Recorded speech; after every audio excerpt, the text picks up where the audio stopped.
Morning दोस्तों, स्वागत है आपका मिलेनियर सोच के चैनल पे।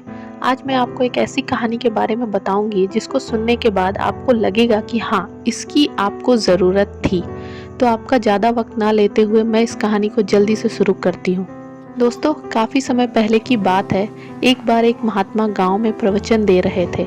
अपने 3-4 शिष्यों के साथ में बैठे और धीरे धीरे उनके प्रवचन में कई शिष्य एकत्रित होने लगे। अब आप जानते हो कि सभी लोगों का स्वभाव अलग अलग होता है।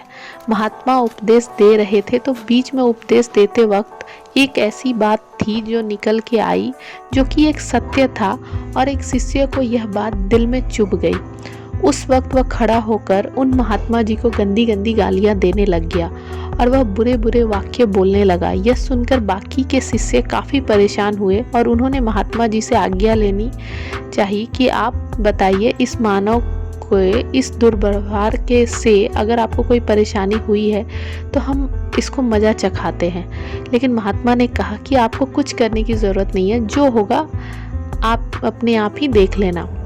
दोस्तों, हुआ कुछ कि 2 से 3 घंटे बाद भी उस आदमी का गुस्सा चरम पर था और जैसे ही वह घर पहुंचा, उसके मन में उस वक्त यह ख्याल आ रहा था कि महात्मा जी अपने आप को समझते क्या हैं, वह इस तरीके से कैसे कह सकते हैं।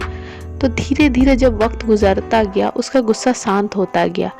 तो उसको बाद में अपनी गलती का एहसास हुआ और वह जब सुबह उठा तो वह पूरी तरह से बदल चुका था और वह उनसे क्षमा याचना करने के लिए गया। और जब वो वहाँ गया तो महात्मा वहाँ पर नहीं थे, वे दूसरे गांव में चले गए थे, लेकिन संदेश अच्छा देकर गए। इस कहानी में ये देखने को मिलता है कि अगर लोग आपसे कुछ कहते हैं और आप उनको रिप्लाई नहीं देते, इसका मतलब यह है कि उनकी बात पर ध्यान नहीं दिया आपने। आपके पास इतना फालतू समय नहीं है कि आप लोगों के बारे में सोचे। वैसे तो इससे आपका ही नुकसान है। सामने वाला अगर आपको भला बुरा कह रहा है तो उसको क्या नुकसान है। कोई चीज़ अगर आपको पसंद नहीं है तो आप नहीं लेते। और उस वक्त महात्मा जी ने अपने बाकी के शिष्यों से यही कहा कि कोई आपको गाली निकाल ले तो उसका क्या है, इससे आप पर तो कोई फ़र्क नहीं पड़ता। अगर फ़र्क पड़ता है, इसका मतलब यह है कि सामने वाले ने जो आपसे इस तरीके से बर्ताव किया, इससे आप पर फ़र्क नहीं पड़ना चाहिए।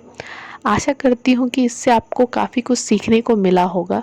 तो अगर आपको ये कहानी अच्छी लगी तो आप इसे बाकी के दोस्तों के साथ भी शेयर कीजिए, अच्छा लगता है।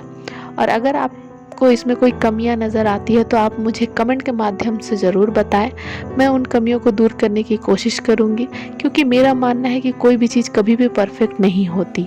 और अगर आप चाहते हैं कि मैं इससे भी बेहतर कंटेंट आपके लिए लेकर आऊँ तो आपको बस इसे सिर्फ शेयर करना है और मुझे अपना फीडबैक देना है कमेंट के माध्यम से।